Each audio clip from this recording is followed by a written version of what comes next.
Мы рады приветствовать участников образовательного мероприятия «Клуб ОК» в стенах нашей альма-матер.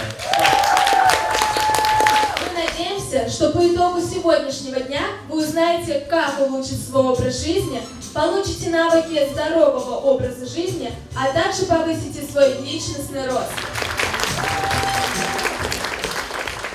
Сегодня буду говорить про связь эмоционального интеллекта и здоровья. В целом управление эмоционального интеллекта – это про гармоничные отношения с окружающими людьми и гармоничные отношения с собой. И я буду подчеркивать, насколько это важно вот с ближним кругом своим, родным, близких, коллег, выстроить гармонию, которая и будет поддерживать во всех остальных сферах жизни.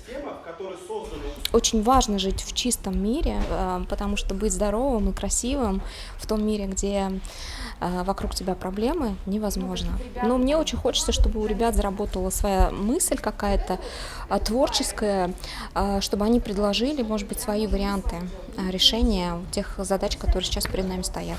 Ну вот в этой не совсем приятной, непростой истории, связанной с бытовыми отходами.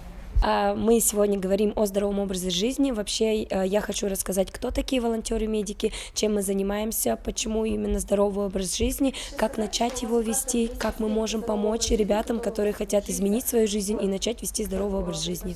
Столько заряженных людей. Сегодня тут более 100 человек приехали из других университетов, потому что штаб здоровья Акмолинского университета смог их заинтересовать этим.